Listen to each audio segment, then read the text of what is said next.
Hi, my name is Chun Xiong. Today I'm going to show you how to use Enterprise CA certificate as an authentication method when you're running an Azure point-to-site VPN.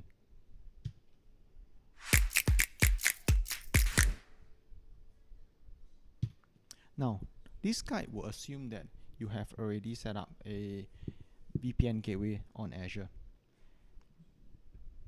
Okay, and the next step is that you would like to use a certificate from Enterprise CA solution instead of using a self-signed certificate. The first thing I'll be using DigiCert for this demo. I'll be using one of their tools called DigiCert Util. Alright, you can download it from www.digicert.com/util. First thing we will need to create would be a CSR. So I'll say, hey, create a CSR. Okay, use a SSL instead of code signing. Common name, I'll give it probably my domain name. Choose a domain that you have access to the domain registrar. Later on, you will need access to that to authenticate that you really are the owner of this domain.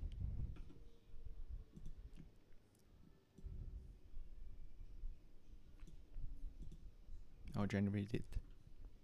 Wait a while. I'll save these to file. So for easy reference, I'll save these files into a folder called temp2, and I'll name it as cr.txt. Okay, I'll close this. Next, we'll need to paste over the CSR onto DigiCert to generate the certificate. If I go ahead and open this up, I'll copy this, switch over, DigiCert. I want to issue a new certificate.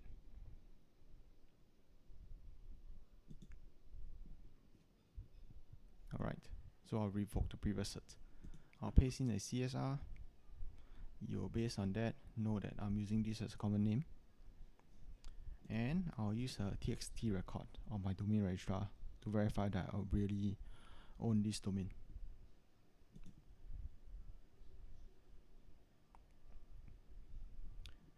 Now you'll say, okay, I need to put in a TXT record of a random string so that they can verify that it's really me. I'll put this. Okay, maybe add one more. No, it's over here. Paste it.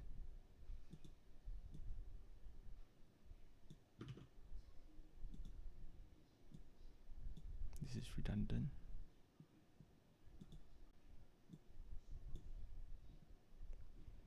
And head over for it to check if the TXT record has been updated. You can either wait for DigiCert to send you an email, or you can download the certificate from here.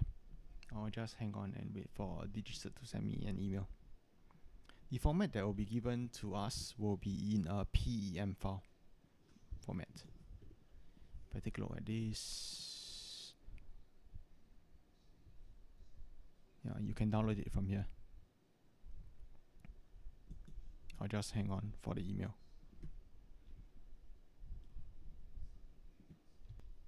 Sometimes if the email takes too long, you can just download it.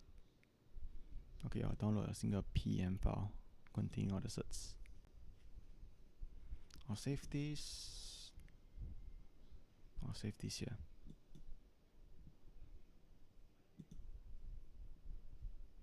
Okay.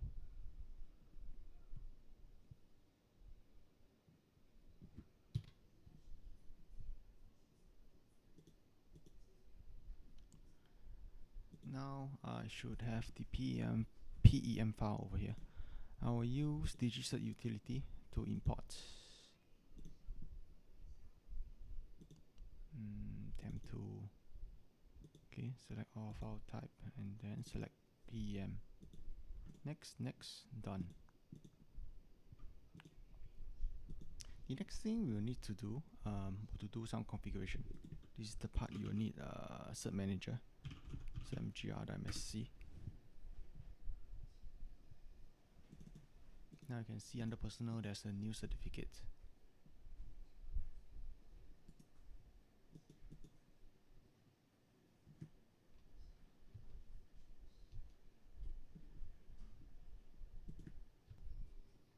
Okay, there's a slight correction there.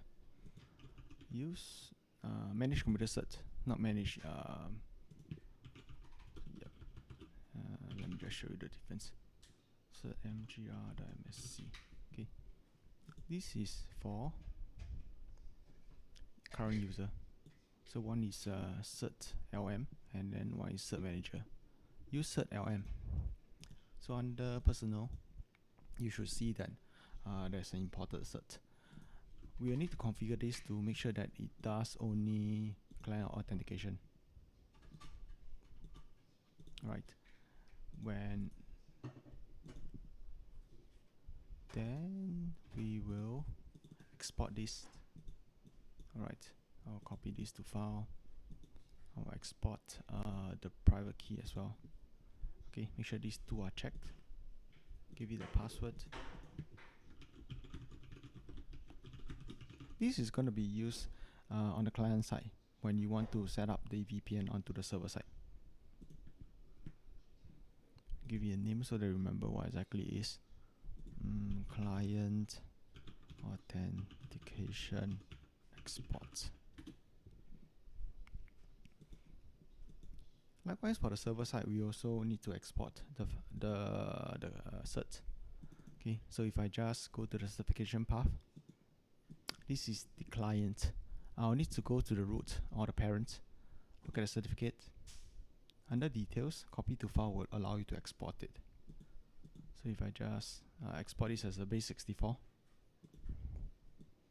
I'll give it a server cert export.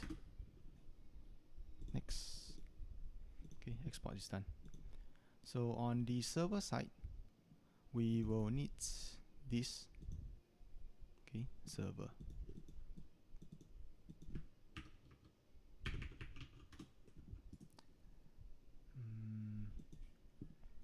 You will need this part, starting with MII until the equal signs. Copy it. Head over to Azure.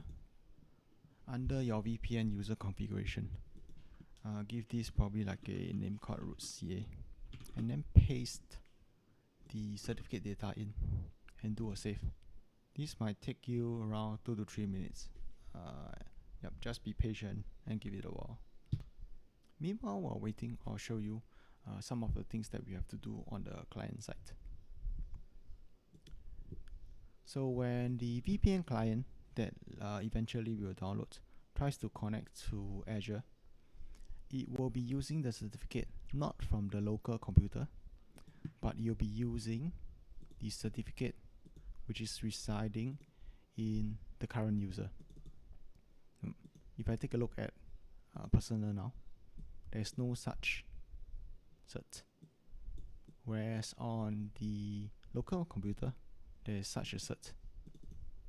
Right, the intention is not to have this cert over on the left side but on the right side, which is on your current user. We have exported the client authentication. Now we have to import it back, but import it back to a different store. So if I go ahead, double click, make sure that this is selected as current user. Okay, type back your password. Okay, this is default. Default is fine.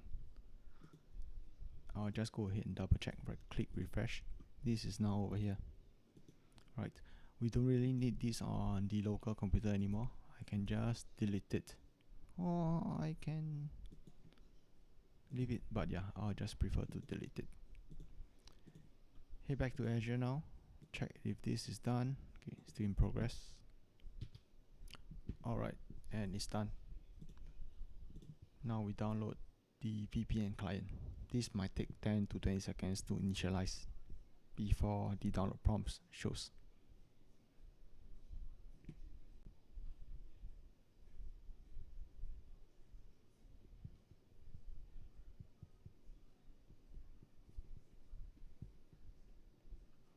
I'll save this.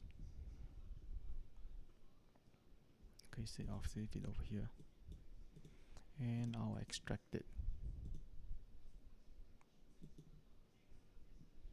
When distributing these files to, let's say, you have 10 different users who needs VPN access, this is okay to distribute, right? But every individual users, they will have their own client certificate. Okay, that has to differ. I'll explain it to you in a while. So if I just go ahead, install this. Once it's completed, look at your network connection. They will create a new VPN connection for you. If I hit connect and then say connect, this will allow me to connect onto Azure VPN successfully on a point-to-site basis. Going back to the topic, this is a very simple use case where we have only one user, right? And your root is from DigiCert, and you have one single client. In the enterprise scenario, you might have 10 or 20 odd different developers or IT pros that needs to connect to the point-to-site VPN. That's where you will use a solution like Enterprise CA. It will issue out 20 different certificates. Okay, and these certificates might not necessarily be emailed to the user. If you are using domain join, they can be pushed down through group policies. And the good thing about that, from a central repository or from a management point of view, is you can start to revoke. So let's say one person leaves the organization, you want to cut off that access, right? You can revoke. Okay, at the enterprise CA level, that specific user their certificate, so that it will be expired, and they will no longer be able to connect back to the VPN.